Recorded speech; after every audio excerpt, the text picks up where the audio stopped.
దేవుడు ఈరోజు ప్రతి వ్యక్తితో మాట్లాడుతున్నాడు. దేవుడు నీ నుంచి, నీ కుటుంబం నుంచి, నీ ఆత్మ నుంచి, నీ యొక్క పరిస్థితి నుంచి దేవుడు కోరుకునేది ఈరోజు దేవుడు నీతో మాట్లాడుతున్నాడు. 2వ కొరింథీయులకు రాసిన పత్రిక 5వ అధ్యాయం 17వ వచనం దేవుని యొక్క వాక్యము స్పష్టంగా తెలియజేస్తున్నది. కాగా ఎవడైనను క్రీస్తు యేసునందున్న ఎడల వాడు నూతన సృష్టి, పాతవి గతించెను, ఇదిగో క్రొత్తవాయను. ఆమేన్, హల్లెలూయా. దేవుని యొక్క వాక్యం ఏం సెలవిస్తుందంటే, ఎవరైతే క్రీస్తు యేసునందున్నాడో, ఎవరైతే క్రీస్తు యేసునందు జీవిస్తున్నారో, ఎవరైతే క్రీస్తు యేసునందు నడుస్తున్నారో, ఎవరైతే క్రీస్తు యేసునందు వారిని వారు నిర్మించుకుంటున్నారో, ఎవరైతే క్రీస్తు యేసునందు సహవాసముతో కలిసి నడుస్తున్నారో వారు నూతన సృష్టి. ఏంటంట? గట్టిగా చెప్పండి, ఏంటిది? నేను క్రీస్తు యేసునందు నూతన సృష్టి అయి ఉన్నాను, పాతవి గతించినవి, సమస్తము నూతనమైనవి, యేసు నామమున. ఆమేన్. ఎజెకీయెలు గ్రంథంలోకి మనం 36వ అధ్యాయంలోకి వెళితే అసలు ఈ నూతన సృష్టి ఏంటి? అసలు ఈ నూతన సృష్టి ద్వారా ఒక మనిషిలో దేవుడు ఏం చేయాలనుకున్నాడు? What God's want to do with you through the new creation in Christ. 36వ అధ్యాయము 26వ వచనం మనం చదువుకుందాం. నూతన హృదయమును మీకు ఇచ్చేదను, నూతన స్వభావం మీకు కలుగ చేసేదను, రాతి గుండె మీలో నుండి తీసివేసి మాంసపు గుండెను మీకు ఇచ్చేదను. ఆమేన్. మొట్టమొదటిగా క్రీస్తు యేసునందులో జీవిస్తున్న వ్యక్తికి నూతన సృష్టిగా మారినప్పుడు మొట్టమొదటి దేవుడు చేసే పని నూతన హృదయము అతనిలోనికి పెట్టి రాతి హృదయాన్ని తీసివేసి మాంసపు హృదయాన్ని దేవుడు నిర్మిస్తాడు, దేవుడు ఏర్పాటు చేస్తాడు. దేవుడు ఆ యొక్క హృదయ తీరుని మారుస్తాడు. మొదటిగా ఏం చేస్తాడు? ఇన్ ద ఫస్ట్ క్రియేషన్, అన్ని నూతన క్రియేషన్లో ఫస్ట్ క్రియేషన్ అంటే ఏ క్రియేట్ అవుతుందో తెలుసా? హార్ట్. ఏం క్రియేట్ అవుతుంది? నువ్వు నూతనంగా సృష్టించబడేటప్పుడు, నువ్వు నూతనంగా మార్చబడుతున్నప్పుడు, నువ్వు నూతనంగా మారుతున్నప్పుడు దేవుడు మొట్టమొదటిగా నీలో ఉన్న రాతి హృదయాన్ని, నీలో ఉన్న లోకానికి సంబంధించిన అవిశ్వాసపు హృదయాన్ని, నీలో ఉన్న ఈ ప్రపంచంలో ఉన్న ప్రతి ఒక్క మలినములను నిండిపోయి ఉన్న హృదయాన్ని తీసివేసి ఆయన ఒక నూతన హృదయాన్ని నీ యొక్క హృదయంలో ఏర్పాటు చేస్తాడు, నీ యొక్క శరీరంలో ఏర్పాటు చేస్తాడు. ఆమేన్, హల్లెలూయా, హల్లెలూయా. అందుకే దేవుడు అంటాడు, ఎక్కడైతే నీ హృదయం ఉంటుందో, ఎక్కడైతే నీ యొక్క హృదయం ఉంటుందో అక్కడే నువ్వు ఉంటావు. అవునా? పాపములో నీ ఆలోచన ఉంటే నీ హృదయం పాపంలో ఉంటుంది. నీ ఆలోచన ధనమై ఉంటే నీ హృదయము ధనములో ఉంటుంది. నీ ఆలోచన లోకం అయితే నీ హృదయం అక్కడే ఉంటుంది. ఈ హృదయాన్ని ఎందుకు మారుస్తాడు దేవుడు? అసలు హృదయం ఎందుకు మారాలి? ఎందుకు? ఆ యొక్క ప్రాచీన స్వభావం మనలో నుంచి పోతేనే కదా నూతన స్వభావం వచ్చేది. ఆ పాత రాతి హృదయం పోతేనే కదా నూతన హృదయం వచ్చేది. అసలు క్రీస్తు యేసునందులో ఉన్నప్పుడు, నూతన సృష్టిగా మారుతున్నప్పుడు మొదటిగా దేవుడు హృదయాన్ని ఎందుకు మార్చాలనుకున్నాడు? ఎందుకు క్రైస్తవుని జీవితంలో హృదయానికి దేవుడు ప్రత్యేకమైన స్థానాన్ని ఏర్పాటు చేశాడు? ఎందుకు నీ హృదయంలోనే ఆయన నివసించాలనుకున్నాడు? ఎందుకు నీ హృదయంలో ఆయన అద్భుతాలు చేయాలనుకున్నాడు? ఆ హృదయము దేవుడు ఎందుకు ఏర్పాటు చేసుకున్నాడు తెలుసా? రోమీయులకు రాసిన పత్రిక 10వ అధ్యాయము 10వ వచనం చూడండి, చాలా అద్భుతంగా రాస్తాడు. రోమీయులకు రాసిన పత్రిక 10వ అధ్యాయము 10వ వచనం. ఎందుకంటే హృదయము అనేది విశ్వాసానికి సోర్స్ అయి ఉంది. It is a source of faith. Your heart is a source of faith to put your faith in Christ. చదవండి. ఏలయనగా నీతి కలుగునట్లు మనుషుడు హృదయములో విశ్వసించును. ఆమేన్. ఏమంటున్నాడు? నీతి కలుగునట్లు. జాగ్రత్తగా గమనించండి. నీతి కలుగునట్లు. నీకు నీతి కలగాలి అంటే, నీ హృదయంలో విశ్వాసము రావాలి అంటే, నీలో రాతి హృదయం ఉంటే నీకు నీతి రాదు, నీకు రాతి హృదయం ఉంటే విశ్వాసము రాదు. ఎందుకంటే అదే రోమీయుల పత్రికల అదే 10వ అధ్యాయంలో దేవుడు ఏం మాట్లాడతాడంటే, వినుట వలన నీకు విశ్వాసము కలుగును. ఎవరి వలన? యేసుక్రీస్తు గురించి వినుట వలన నీకు విశ్వాసము కలుగును. ఎక్కడ కలుగుతుందంట ఆ విశ్వాసము? ఎక్కడ కలుగుతుంది? హృదయంలో నీకు విశ్వాసం కలగాలి. కాబట్టి ఆ హృదయంలో నీకు విశ్వాసము కలిగి నీవు యేసుక్రీస్తు ద్వారా నీతిమంతుడిగా ఎంచబడాలి. కాబట్టి మొదటిగా ఆయన నూతన సృష్టిలో యెజెకీయేలు ప్రవక్త ద్వారా నీతోను నాతోను మాట్లాడేది ఏంటంటే, వారికి నేను ఒక నూతన హృదయాన్ని ఇస్తాను, వారి రాతి హృదయాన్ని తీసివేస్తాను. ఎందుకు అంటే నీ హృదయము విశ్వాసానికి సోర్స్ అయ్యండి. It's a source of faith. రెండవదిగా మనం చూస్తే చూడండి, ప్రోవెర్బ్స్ సామెతల గ్రంథము 4వ అధ్యాయం 23వ వచనం. నీ హృదయములో నుండి జీవధారలు బయలుదేరును, కాబట్టి అన్నిటికంటే ముఖ్యముగా నీ హృదయమును భద్రముగా కాపాడుకొనుము. దేవుడు నీ హృదయంలో నుంచి జీవధారలు పొంగించాలి. కాబట్టి అవి దేవుని మాటలై ఉండాలి. కాబట్టి అవి దేవుని చేతలై ఉండాలి. కాబట్టి అవి దేవుని యొక్క ఆశీర్వాదాలు అయి ఉండాలి. కాబట్టి నీ హృదయం అనేది నా జీవధారలు. ఫిజికల్గా ఆలోచిస్తే మన హృదయాన్ని కూడా దేవుడు ఈరోజు సంఘస్థులందరికీ చెప్తున్నాడు. మనం అత్యంత అద్భుతంగా కాపాడుకోవాల్సింది ఏంటిది? హృదయం. ఏంటిది? హృదయం.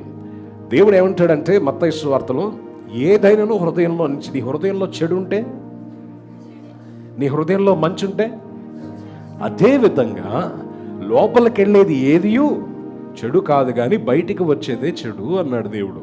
ఇప్పుడు నువ్వును నేను అర్థం చేసుకోవాల్సింది, ఆత్మీయంగా దేవుడు నూతనంగా నీ హృదయాన్ని ఎందుకు నిర్మిస్తున్నాడు అంటే, నీలో నుంచి దేవుని యొక్క జీవధారలు బయటికి వెళ్ళాలి. కాబట్టి శారీరకంగా దేవుడు నీ హృదయంతో ఏం మాట్లాడుతున్నాడంటే, నీ శరీరానికి రక్తం సరిగ్గా ప్రవహించాలి అంటే నీ యొక్క గుండెను నువ్వు కాపాడుకో, లేకపోతే అదే గుండె ద్వారా మనము మరణించేస్తాం. ఎందుకని హృదయం ఆగిపోతే ఏమైపోద్ది? కాబట్టి మనం చాలా జాగ్రత్తగా కాపాడుకోవాలి.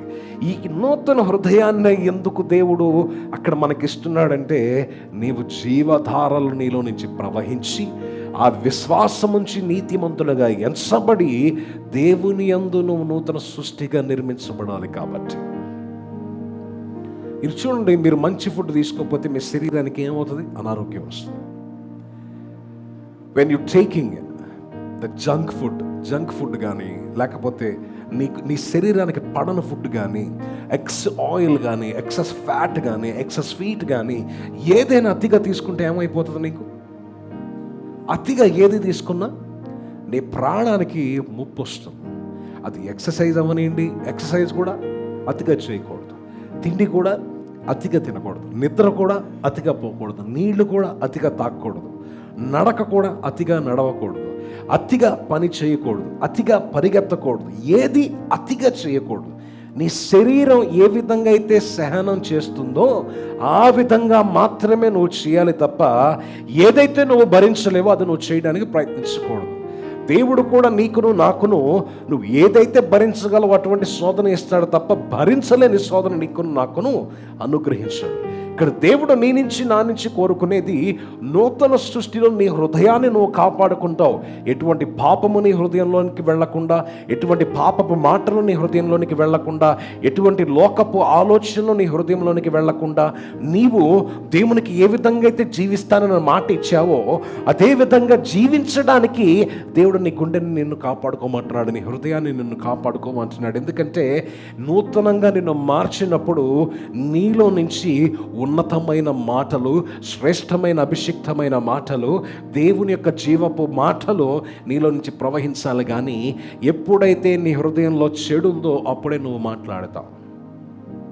నీలో దేవుడు ఉంటే దైవికమైన విషయాలు మాట్లాడతావు, నీలో మంచి ఉంటే మంచి విషయాలు మాట్లాడతావు. ఒకటి ఎదుగుదల చూసి నువ్వు ఓర్వలేకపోతున్నావు అంటే నీ హృదయంలో చెడు ఉన్నది. కాబట్టి ఒకటి ఎదుగుదలను చూసి నువ్వు ఈర్షపడుతున్నావు అంటే నీలో కుళ్ళు కుతంత్రాలు నీ హృదయంలో ఉన్నాయి. కాబట్టి అప్పుడు మాటలు కూడా ఏమొస్తాయి? అటువంటి మాటలే వస్తాయి, అటువంటి హృదయంలో నుంచే వస్తాయి. అప్పుడు అటువంటి మాటలు కూడా నీ జీవితంలో శాపపు క్రియలను తీసుకొస్తుంది తప్ప ఆశీర్వాదం తీసుకోదు. కాబట్టి నీ హృదయాన్ని జాగ్రత్తగా కాపాడుకోమంటున్నాడు. నూతన హృదయముగా నిన్ను క్రియేట్ చేసినప్పుడు, నీలో చేస్తున్నప్పుడు నీ గుండెను నువ్వు కాపాడుకోలేదనుకోండి, నీ హృదయాన్ని నువ్వు కాపాడుకోలేదండి. ఇదే హృదయం హిందీలో మన్ అంటారు. మన బైబిల్లో ట్రాన్స్లేట్ చేసింది మన్. మన మనస్సులో ఎటువంటి ఆలోచనలు, మన హృదయ లోతుల్లో ఎటువంటి ఆలోచనలు ఉన్నాయో ఒక్కసారి ఈరోజు గ్రహించుకోండి. ఎందుకో తెలుసా? దేవుడు నీ హృదయాన్ని ఫిజికల్గాను కాపాడుకోమంటున్నాడు, స్పిరిచువల్గాను కాపాడుకోమంటున్నాడు. రెండవది, దేవుడు ఏమంటున్నాడంటే నూతన హృదయంలో నువ్వు విశ్వాసం ఉంచుము, సమస్తము చేయగలనని. నీ విశ్వాసము పెట్టుము, నువ్వు దేవుని మహిమ చూడగలవని. నువ్వు విశ్వాసము పెట్టుము, దేవుడు నీ ఎడల గొప్ప కార్యము చేస్తున్నాడని. అందుకే దేవుడు నీకు నూతన సృష్టిని అనుగ్రహిస్తున్నాడు. అపోస్తలులకి అభిషక్తి ఆత్మ పుట్టింది, అక్కడ ఆత్మ అభిషేకము జరగనప్పుడు వాళ్ళు నూతన సృష్టిగా మారలా. Still they have a fear in them. There is a spirit of confusion. There is a spirit of the destruction, the spirit of deceiving they are carrying. But when they receive a new heart, when they receive a new spirit, when they receive a new character, then they walk like a lion. వాళ్ళు సింహము వలె నడవడం ప్రారంభించారు. వారి స్వభావం మారింది, వారి మాట తీరు మారింది, వారి వ్యవహార శైలి మారింది, వారి యొక్క నాయకత్వ లక్షణాలు మారినాయి, వారి పని మారింది, వారి పిలుపు మారింది. ఈరోజు దేవుడు నీ జీవితాన్ని మార్చడానికి, నీ స్థితిని మార్చడానికి, నీ లక్షణాలను మార్చడానికి, నీ క్యారెక్టర్ని మార్చడానికి దేవుడు నిన్ను నూతన సృష్టిగా మార్చి ఉన్నాడు. జస్ట్ రిమెంబర్ వన్ వర్డ్, క్రీస్తు యేసునందు ఉన్నవాడు నూతన సృష్టి. పాతవన్నీ గతించినవి. నీలో భయం గతించిపోయింది, నీలో శాపం గతించిపోయింది, నీలో రోగం గతించిపోయింది, నీ యొక్క అప్పు సమస్యలు గతించిపోయినాయి, పేదరిక సమస్యలు గతించిపోయినాయి, సమస్తము గతించిపోయినాయి.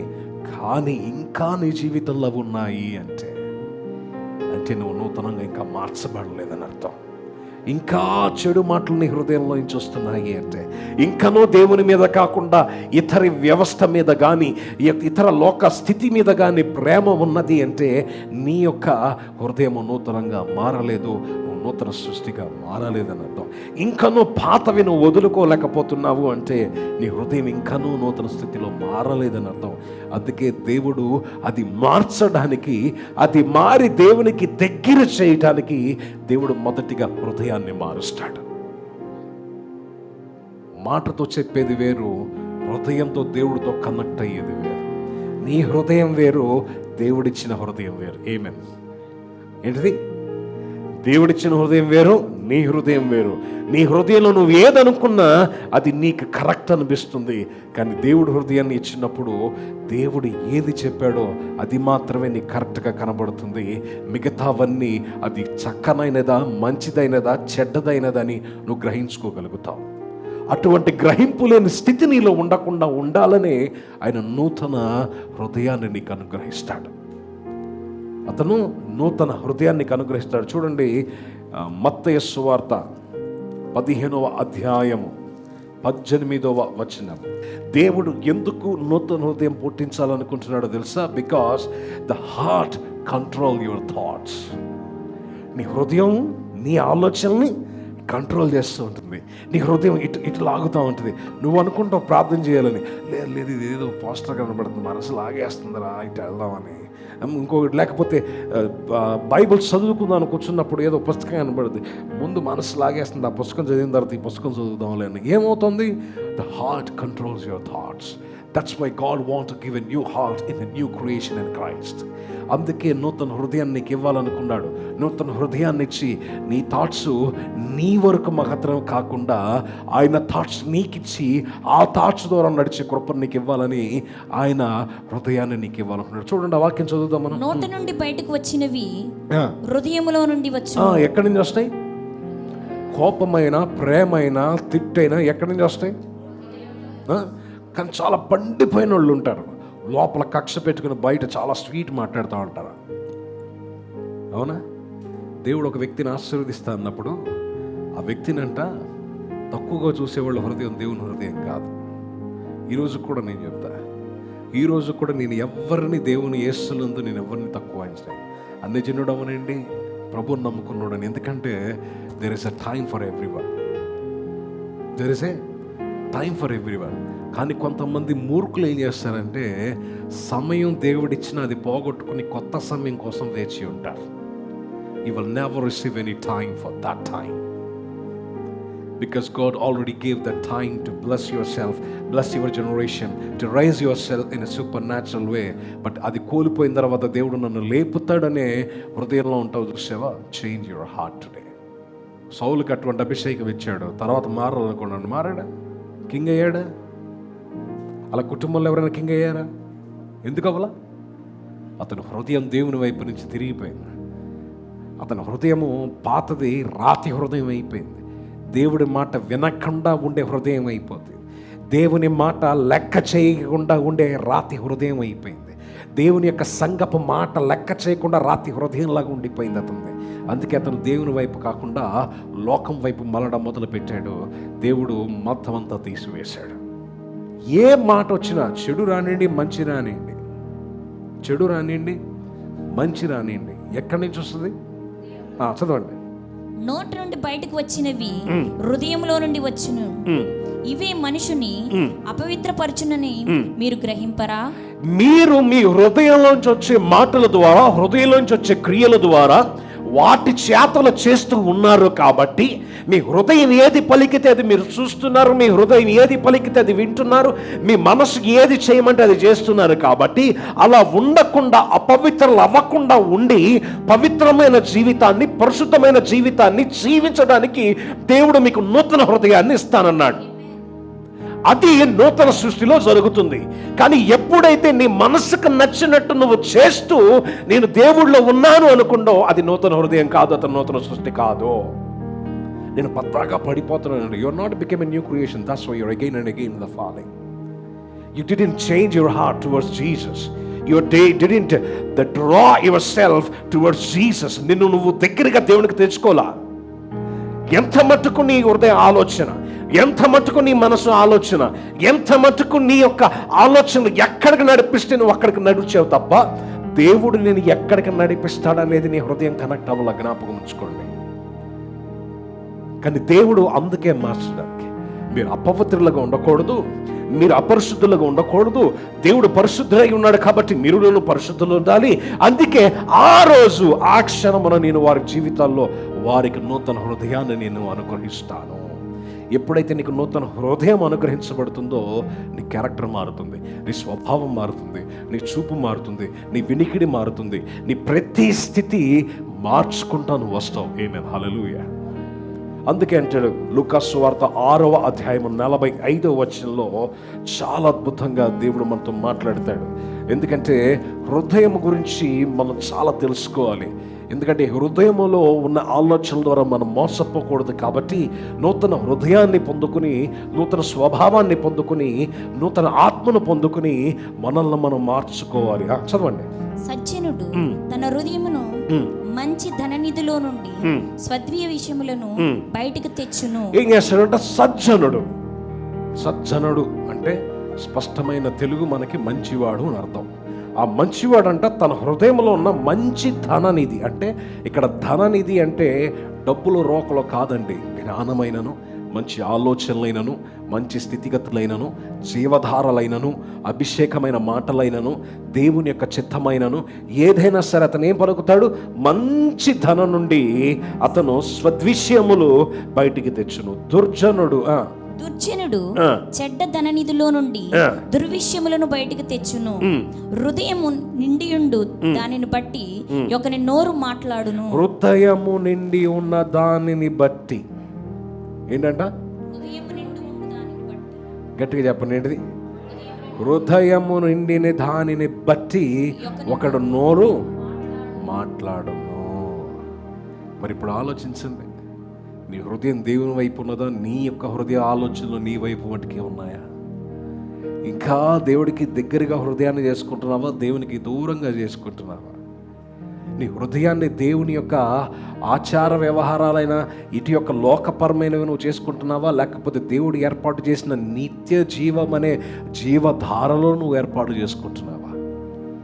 లోకము ఎటు వెళ్ళినా సరే నీవును నేనును దేవుడు ఇచ్చిన వాక్యానుసారమైన జీవితాన్ని జీవించాలి.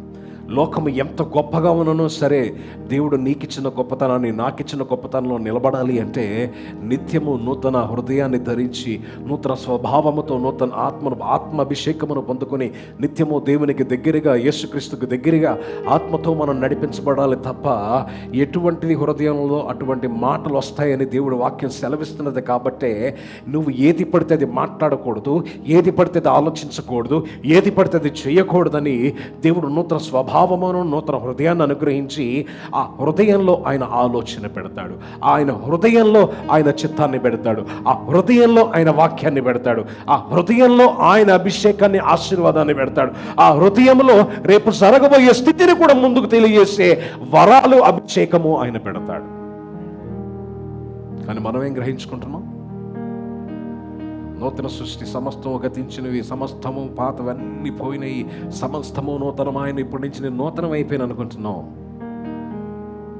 ఇంకా నోటి నుంచి అపవిత్రమైన మాటలు, ఇంకా కంటి నుంచి అపవిత్రమైన చూపులు, ఇంకా చెవి నుంచి అపవిత్రమైన వినుటకు ఆలోచన, ఇంకా ఆలోచన దేవుని చిత్తము కాకుండా నాకున్న జ్ఞానాన్ని బట్టి నేను నడుస్తా, ఇంకను నాకు నా జీవితంలో నేను ఇదే చూశాను, నేను ఇదే చేస్తాననే స్థితిలో నీ హృదయం ఉంటుంది. చూసారా, అది దేవునికి నచ్చని హృదయం కాబట్టి, అది రాతి గుండె కాబట్టి, ఆ రాతి గుండెను తీసేసి మాంసపు గుండెను ఆయన అనుగ్రహిస్తా అన్నాడు. ఆ మాంసము గుండె ద్వారా నువ్వు స్పష్టమైన ప్రేమించడం. ఎక్కడైతే ప్రేమ ఉంటుందో అక్కడ మందలింపు ఉంటుందండి, ఎక్కడైతే ప్రేమ ఉండదో అక్కడ ఎంకరేజ్మెంట్ ఉంటుంది. చాలామంది ఏం చేస్తారు తెలుసా? ఎంకరేజ్మెంట్, ప్రేమించిన వాడు ఒక రకమైన ఎంకరేజ్మెంట్ చేస్తే, ప్రేమిస్తున్నట్టు నడిచేవాడు ఒక రకంగా ఎంకరేజ్మెంట్ చేస్తాడు. ప్రేమించేవాడు కఠినంగా ఎంకరేజ్ చేస్తాడు. ఎరా నీకు సిగ్గు లేదా? నువ్వు పాపంలో ఉన్నావు, నువ్వు ఎప్పుడు మారుతావు, మారి ముందుకెళ్ళరా, దేవుడు దీవిస్తా అంటాడు. ప్రేమ లేనోడు అంటే నటించేవాడు ఎలాగంటే పర్లేదు, ఇవాళ చూద్దాం, దేవుడు రేపు ప్రార్థన చేద్దాంలే, పాస్టర్ గారికి, అయ్యగారికి చెప్దాం, ఆయన ప్రార్థన చేస్తాడు. పర్లేదురా, ఒక్కొక్కసారి తప్పు చేస్తే ఏమవుతుంది, ఒక్కొక్కసారి ముందుకెళ్తే ఏమవుతుంది, కానీ ముందుకెళ్తే నువ్వు పడిపోబోతున్నావు అన్నవాడు చెప్పడం, నిన్ను నాశనం చేస్తున్నా అన్నవాడు చెప్పడం. ఈ రోజులో లోక ప్రేమ అలాగే ఉన్నది కాబట్టి అటువంటి రాతి హృదయాన్ని తీసి దేవుడిని ప్రేమించే మాంసపు హృదయం దేవుడికి ఇస్తున్నాడు. దేవుడు మాటని, దేవుడి చిత్తాన్ని, దేవుడి మహిమను, దేవుని ఘనతను ప్రేమించే ఆ యొక్క హృదయాన్ని నీకు దేవుడు అనుగ్రహిస్తున్నాడు. ఈరోజు లోక ప్రేమలు ఎలాగుంటుంది తెలుసా? నీ దగ్గర పైకి ఉన్నప్పుడు ఒక రకమైన ప్రేమ ఉంటుంది, పైకి లేనప్పుడు ఒక రకమైన ప్రేమ ఉంటుంది. ఏంటిది చెప్పండి? ఇదంతా ఎవరు చెప్తారు? లోకాన్ని బట్టి మనం చూస్తుంటాం. ఎవరైనా చెప్తారు మనకు వచ్చి? లోకాన్ని బట్టి చూస్తూ ఉంటాం. అసలైన ప్రేమ ఎక్కడ ఉంటుందో తెలుసా? చాలామంది ఈ ఉదయకాలం సమయం, నిన్న రాత్రి గల సమయం నేను ప్రార్థన చేసుకుంటున్నా. ఎందుకు పరిశుద్ధాత్ముడు ప్రేరేపించాడు నాకు? Don't say no one helped you, don't say no one encouraged you, don't say you doesn't have time, don't say you never did a mistake, don't say your parents didn't help with you, don't say. ఆయన నాకు గుర్తు చేశాడు, ఈ రోజు కూడా గుర్తు. నిజంగా నా ఫస్ట్ ఒక బయట నేను భోజనం చేసింది నా లైఫ్లో, నేను ఫస్ట్ టైం నేను భోజనం చేసింది తెలుసో తెలియని వయసులోనో, దేవుడు నిన్న మరలా నాకు జ్ఞాపకం చేశాడు. ఒక క్రిస్టియన్ ఫ్యామిలీ ఫంక్షన్లో ఫస్ట్ టైం నేను మసాలా వెజ్ బిర్యానీ తిన్నా. ఒక మసాలా నా నోటికి తగిలిందంటే అది ఆ రోజు ఆ ఫంక్షన్ నాకు సంబంధించింది కాదు. మేము క్రికెట్ ఆడేసి సైకిళ్ళ మీద 23 కిలోమీటర్ల నుంచి తొక్కుకుంటూ వస్తుంటే ఆకలేస్తే ఒకడు అన్నాడు, రే ఇక్కడ ఫంక్షన్ జరుగుతుంది, మేబీ అది క్రిస్మస్ మరేంటో నాకు తెలియదు కానీ ఆ టైంలో, కానీ ఆ టైంలో నేను నీకు భోజనం పెట్టాను గుర్తుందా అని రాత్రి. అందుకే పాస్టర్ అంటున్నారు, ఎందుకు ఏడుస్తున్నావు నువ్వు రాత్రి? ఎందుకంటే కళ్ళమ్మ నీళ్ళు వస్తాయి నాకు ఆయన చూపిస్తున్నప్పుడు. నువ్వు ఎందుకు ఏడుస్తున్నావు అంటే, లేదు దేవుడు అవన్నీ చూపిస్తున్నాడు. ఆ రోజు నువ్వు ఆకలిగా ఉన్నావు, నేను అక్కడ పెట్టా. ప్రతి సమయంలో నేను తోడుగా ఉన్నాను తెలుసా? ప్రతి సమయంలో నేను తోడుగా ఉన్నా. నువ్వు ఒక రకమైన పాపంలోకి వెళ్ళిపోతుంటే నేను వెనక్కి లాగా, గుర్తుందా నీకు? Yes father. నీకు తండ్రి లేడని తెలిసినప్పుడు కూడా నేను తండ్రిగా నిరంతరం గొప్పగా నడుచుకుంటూ వచ్చాను, నీకు తెలుసా? అవును ప్రభువా, ఇంకెన్నడూ అనకు, ఇతరులకు కూడా చెప్పు. ఎందుకంటే నీ అహంకారం వల్ల, నీ అజ్ఞానం వల్ల, నీ తెలివి తక్కువతనం వల్ల నువ్వు ఉండాల్సిన పొజిషన్లో ఉండకుండా నువ్వు అప్పుడు కోల్పోయేవే తప్ప ఈ రోజు కూడా నేను ఘనమైన స్థితిలో నిలబెట్టాను దేవుడు మాట్లాడుతున్నాడు. అందుకే నేను అలా ప్రేయర్ చేసుకుంటా, sorry father, I did mistake, yes everyone helped me కరెక్టే, కానీ ఆ సమయంలో నన్ను నేను ఉపయోగించుకోలేదు, అది నా తప్పు. ఎందుకంటే రోజు రాతి గుండె, అహంకారపు గుండె, పొగరు గుండె, నాకే తెలుసు నేనే గొప్ప, నేను ఒక గొప్ప స్థితిలో పుట్టాను, నేను ఇదే స్థితిలో ఉండిపోయి నన్ను నేను వెనకడుగు వేస్తున్నాను తప్ప ముందుకడుగు వేయలేకపోయాను. ఇయర్ టు ఇయర్ ప్రతిదీ ఆయన గుర్తు చేస్తున్నాడు, ప్రతిదీ. ఎందుకంటే మన నూతన స్వభావం వచ్చినప్పుడంట దేవుడు మనకి ఎక్కడెక్కడ సహాయం చేశాడో ప్రతిదీ మనకి చక్కగా దర్శన రూపంలో మనకి ఆయన ఏర్పాటు చేస్తాడు. అప్పుడు దేవుడు నేను ప్రతిదీ కవనండి, నేను ఈరోజు కవనండి చేసుకున్నది నేను ఎప్పుడు తప్పలా, ఇది నేను చేయను. ఏదైతే కవనెంట్ ఇచ్చుకోలేదో అది కూడా చేయకుండానే ఉన్నా. దేవునికి మహిమ కలుగుగాక. చాలామంది ఇది నేను చేయను ప్రభు అని కవనెంట్ ఇచ్చేసుకుంటా, చాలామంది ఇది నేను తిన్న ప్రభు అని కవనెంట్ ఇచ్చేసుకుంటా, చాలామంది నేను బంగారం కానీ లేకపోతే చెవు గమ్ములు కానీ ఇవేం పెట్టుకోమని చెప్పి సంపూర్ణంగా సమర్పించుకుంటూ ఉంటారు, కవనెంట్ ఇచ్చేసుకుంటారు. చాలామంది మీకు డౌట్ రావచ్చు, చాలామంది క్రైస్తవులు ఇవి అవి ఎందుకు పెట్టుకోరు? The made a covenant with the lord. మేము ఇవి ధరించమండి, అంతే, మేము ఇవి ధరించమండి. ఎందుకంటే మనం ప్రతిదీ ఎక్కడ ఆలోచన వచ్చినా మన హృదయంలోనే వస్తుంది. నీ హృదయంలో దేవుడు ఉంటే నువ్వు ఎక్కడ తప్పు చేసావు, ఎక్కడ పడిపోయావు, ఎందుకు పడిపోయావు, ఎలాగ పడిపోయావు, పడిపోయినందువల్ల ఎటువంటి తీవ్ర పరిమాణములు నువ్వు ఎదుర్కొన్నావు అది శారీరకంగా చూసేవాళ్ళకు ఒక లెక్క అయితే, ఆత్మీయంగా చూసి తెరిచేవాడికి ప్రతి రాత్రి పూట నిజంగా కన్నీటితో ఆయన నిజంగా ఆయనకి థ్యాంక్స్ గివింగ్ చెప్పాలి. ప్రతి కన్నీటి బొట్టుతో ఆయన మనకు థ్యాంక్స్ గివింగ్ చెప్పాలి. ఎందుకంటే ఆయనలాగా ప్రేమించేవాడు నీకు దొరకడు, ఆయనలాగా నిన్ను నిర్మించేవాడు దొరకడు, ఆయనలాగా నిన్ను ఎంకరేజ్ చేసేవాడు దొరకడు, ఆయనలాగా నిన్ను మందలించేవాడు దొరకడు, ఆయనలాగా నిన్ను ప్రేమించి హత్తుకుని ఒక బెత్తపు దెబ్బేసి నడిపించేవాడు కూడా నీకు దొరకడు. ఈరోజు నీకు దొరికే వాళ్ళంతా లోపల ఒకటి బయట ఒకటి. ఈరోజు నీకు దొరికే వాళ్ళంతా నీ యొక్క ఆలోచనలు, నీ యొక్క స్థితిగతులని చూసుకునే తప్ప. కాబట్టి గ్రహించండి, ఇక్కడ ఏదైతే ఉంటుందో అదే బయటకు వస్తుంది, అదే బయటకు వస్తుంది. అందుకే ఇక్కడ దేవుడు ఉంటే దేవుడు మన నోటిని ఉంచేస్తాడు. అందుకే అన్నాడైనా, ఆఖరి దినములలో నేను వారి హృదయ పలకల మీద నా వాక్యమును నేను రాసేదని అన్నాడు. ఎందుకన్నాడు? హృదయానికి ఎంత, వారి హృదయమే నా దేవాలయం అంటే వారి హృదయంలో నేను నివసిస్తాను అన్నాడు. ఎంతకంత ఇంపార్టెన్స్ ఇచ్చాడు. But why you are not carrying that power in your heart? ఎందుకు అటువంటి శక్తి సామర్థ్యము కలిగిన ఆ నూతన సృష్టి అనే అభిషేకము ఎందుకు నీ హృదయంలో నువ్వు మోయలేకపోతున్నావు? ఎందుకు కఠినంగా నువ్వు సమాధానం చెప్పలేకపోతున్నావు? ఎందుకు నువ్వు కఠినమైన నిర్ణయాలు దేవుని కోసము, నీ యొక్క భవిష్యత్తు కోసము, ఉన్నతమైన దీవెనల కోసం ఎందుకు నువ్వు తీసుకోలేకపోతున్నావు? అందుకే ఉంటాడు చూడండి, అదే లూకాసు సువార్త 6వ అధ్యాయం 43వ వచనంలో అంటాడు, దేవుడు ఎందుకు నూతన స్వభావాన్ని ఇస్తున్నాడో తెలుసా? ఎందుకు దేవుడు ఆత్మను అనుగ్రహిస్తున్నాడో తెలుసా? ఏ మంచి చెట్టు పనికి మాలిన ఫలములను కాయదు, కానీ పనికి మాలిన చెట్టు మంచి ఫలాలు ఎప్పుడు కాయదు. పనికి మాలతనంగా ఉండిపోయి నువ్వు చెడ్డ ఫలాలే ఫలిస్తున్నావు. కాబట్టి ఈ రోజు నుంచి ఆ చెడ్డ ఫలాలను కాకుండా, పనికి మాలనే ఆ యొక్క చెట్టు కాకుండా పనికి వచ్చే చెట్టుగా నీ ఫలములు ఇతరులు తిని ఆశీర్వదింపబడి తృప్తిపడి ఆనందించే విధముగా దేవుడు నూతన హృదయాన్ని అనుగ్రహిస్తున్నాడు. ఆయన అందుకే అన్నాడు, ఆయన ఒక ఉపమానం చెప్పాడు. ఉపమానం చెప్పినప్పుడు అందరం కొన్ని వాక్యాలు రాళ్ల మీద పడినాయంట, కొన్ని విత్తనాలు రాళ్ల మీద పడినాయి, కొన్ని విత్తనాలు ముళ్ళకంపల్లో పడినాయి, కొన్ని విత్తనాలు పక్షులు చెతికెళ్ళిపోయినాయి, కొన్ని విత్తనాలు మంచి నీళ్ళలో పడినాయి. ఏమైంది అక్కడ? కొన్ని సాతాను దొంగలించుకుపోయాడంట. అంటే ఆయన ఏం చెప్పాడు? వాక్యానికి ఉపమానం. ఈరోజు మీరు నూతన హృదయాన్ని దేవుడు ఎందుకు అనుగ్రహించాడో తెలుసా? నీ హృదయం మంచి హృదయంగా ఉండి ప్రతి వాక్యము నాటబడి ఆ వాక్యంలో వర్ధిల్లుతూ ఫలిస్తూ ఫలాలు కాయమని. ఎందుకంటే నేను ఇంత కఠినంగా చెప్తా? మారమని ఎందుకు కఠినంగా చెప్తా? ధైర్యంగా ఉండమని ఎందుకు కఠినంగా చెప్తా? ఇది చెయ్యండి దీవించబడతారని ఎందుకు కఠినంగా చెప్తా? మీరు నష్టపోతే నాకు ఆనందం వస్తుందా? మీరు పాపంలో పడిపోతే నాకు ఆనందం వస్తుందా?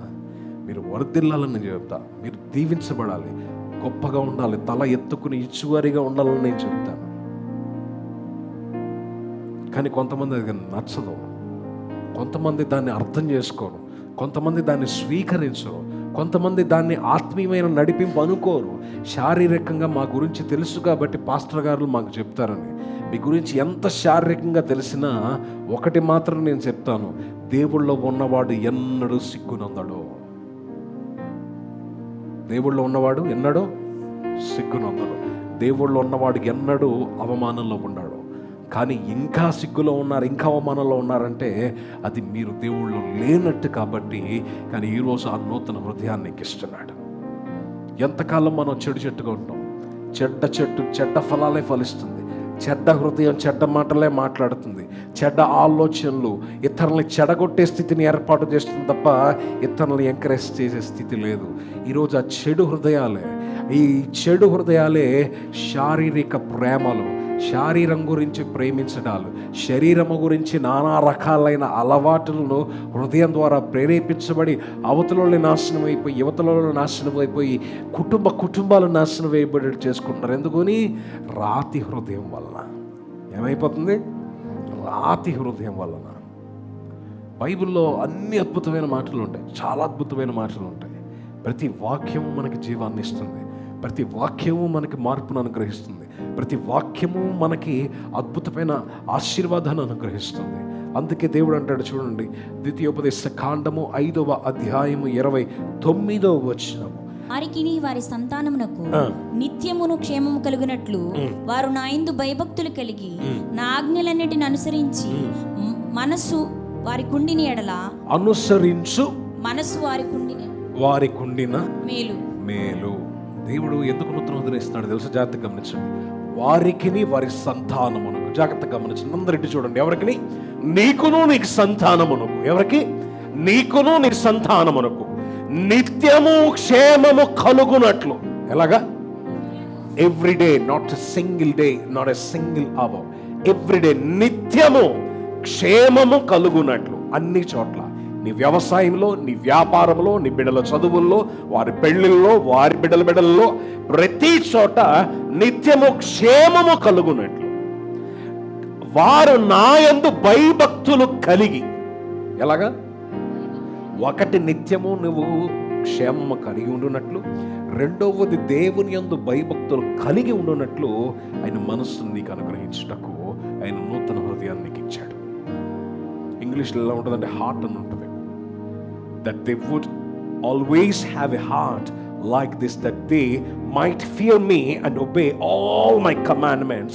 If they did, they and their descendants would prosper forever. Amen. You will prosper forever when you have a new heart in you. That's why God wants to give a new heart to prosper in all things in your life. దేవుడు అందుకే నూతన హృదయాన్ని ఎందుకు ఇవ్వాలంటే నిత్యము నీవు మాత్రమే కాదు, నీ బిడ్డలకు క్షేమంగా ఉంటున్నట్లు. ఎందుకు? నువ్వు మంచోడు అయితే నీ బిడ్డలు మంచిగా నువ్వు ప్రవర్తించేటట్టు చేస్తావు. నీ బిడ్డలకి భయభక్తులు నేర్పుతావు. చెడు మాట అనగానే ఒక దెబ్బేసి చెడు ఇది మంచిది కాదు, ఇది నువ్వు చేయకూడదనే మాట నువ్వు నేర్పుతావు. You will never encourage. కానీ ఎప్పుడైతే నువ్వు ఎంకరేజ్ చేసుకుంటూ వస్తావో, you don't have the new heart, you don't have the prosper in your life, you don't have any the fear of the Lord in your life. అందుకే చక్కగా సొలొమోను అంటాడు, చిన్నతనం నుంచి బెత్తం పట్టుకున్నాం. మన పెద్దలు అంటారు, మ్రొక్కయ్య వంగునది మ్రానయ్య వంగునా. ఏంటిది? అందుకే మనం అంటి కట్టేటప్పుడు ఒక కర్రపుల్లో పెడతాం. బారుగా పెరిగేదానికి ఒక కర్రను పాతి బారుగా పెంచుతాం. గుబురుగా పెరిగేదానికి గుబురుగా వదిలేస్తాం. కట్ చేసుకుంటా పర్ఫెక్ట్గా. తీగలు పాకేదానికి మనం దడి కట్టుకుంటాం. అవునా? అదేవిధంగా మన జీవితంలో ఏది స్ట్రైట్గా వెళ్ళాలో దానికి వాక్యాన్ని కట్టుకోవాలి, ఏది విస్తరించాలో దానికి వాక్యాన్ని కట్టుకోవాలి, ఏదైతే ఫలించాలో దానికి వాక్యాన్ని కట్టుకోవాలి. అందుకే దేవుడు అన్నాడు, నువ్వు అభివృద్ధి చెందు, ఫలించము, విస్తరించు. కానీ ఈ మూడు మనలో ఉండకుండా ఎందుకు ఉంటున్నాయి అంటే, నీ హృదయం రాతి హృదయంగా ఉండిపోయింది. నువ్వు నూతన స్వభావంగా మారలా, ఇంకా నువ్వు దేవునికి భయపడే వ్యక్తిగా మారలా, ఆజ్ఞను పాటించే వ్యక్తిగా మారలా, చెడును చూసే వ్యక్తిగానే ఇంకా ఉన్నావు తప్ప చెడును వదిలేసే వ్యక్తిగా నువ్వు మారలా. కానీ అందుకే నీకు నూతన హృదయాన్ని ఇచ్చి, ఈ ప్రతి పరిస్థితి నుంచి నిన్ను దూరం చేసి నూతన హృదయాన్ని ఇచ్చి నిత్యము క్షేమము కలుగునట్లు, నీ బిడలో అభివృద్ధి చెందునట్లు దేవుడు అటువంటి మనస్సుని నీకు అనుగ్రహించాడు. ఆమేన్, హల్లెలూయా. చూద్దాం ఎజెకీయెలు గ్రంథము 11వ అధ్యాయము 19వ వచనం.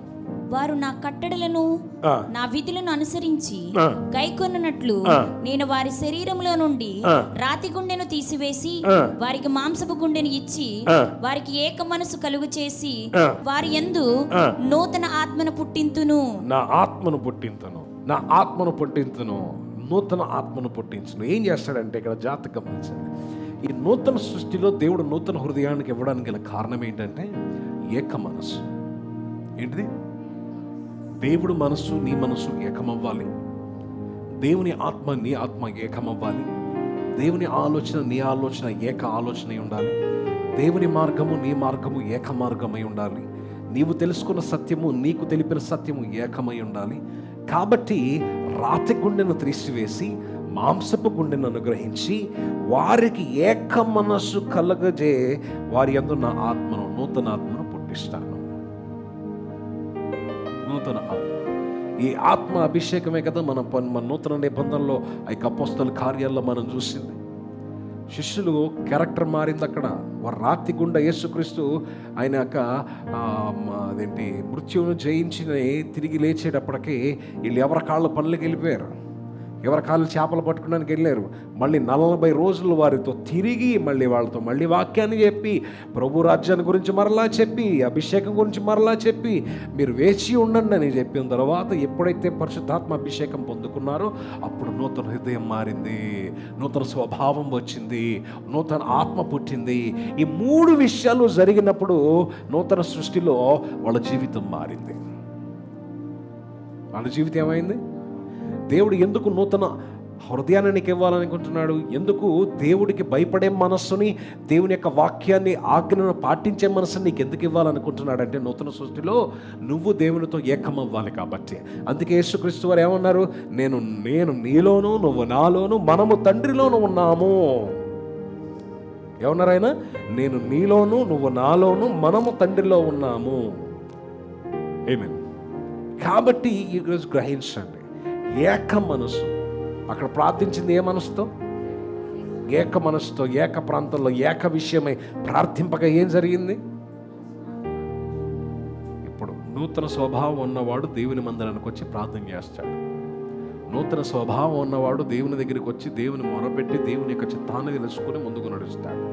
నూతన స్వభావం ఉన్నవాడు దేవుని పరిచయలో సహాయపడుతూ దేవుని దృష్టికి మనుషుల దృష్టికి దయ పొందుకుని వర్ధిల్లుతూ ఫలిస్తూ విస్తరిస్తూ ఉంటాడు. కానీ మనం ఏం జరుగుతుంది, మన జీవితాల్లో ఏం జరుగుతుందో మీరు గ్రహించండి. అందుకే చూడండి, ఇర్మియా గ్రంథము మనం చూస్తే 24వ అధ్యాయము 7వ వచనం మనం చూద్దాం. వారు పూర్ణ హృదయంతో నా ఎద్దుకు తిరిగి రాగా వారు నా చెలునగునట్లు నేను వారి దేవుడు నగునట్లును నేను యెహోవానని నన్నెరుగు హృదయమును వారికి ఇచ్చేదను. నూతన హృదయం వచ్చినప్పుడు నీ దేవుడు యెహోవా అని, నీ దేవుడు యేసయ్య అని, నీ దేవుడు నీ కొరకు ఇన్ని అద్భుతాలు చేశాడని, నీ దేవుడు ఇన్ని ఆశ్చర్యకార్యాలు చేయబోతున్నాడని, చేస్తాడని, చేస్తూనే ఉంటాడని ఎరిగే హృదయాన్ని నీకు ఇచ్చాడు తప్ప దేవుణ్ణి తెలుసుకోలేని హృదయాన్ని నీకు ఇవ్వలా. నూతన సృష్టిలో ఈరోజు హృదయం గురించే నేను స్వభావం గురించి మాట్లాడలే, ఇంకా నూతన హృదయం గురించి మాట్లాడుతున్నా. నేను ఆత్మ గురించి మాట్లాడలా, స్వభావం గురించి మాట్లాడా. నెక్స్ట్ వీక్ మాట్లాడుకుందాం స్వభావం ఆత్మ గురించి. బట్ ఈరోజు ఏంటి? హృదయం.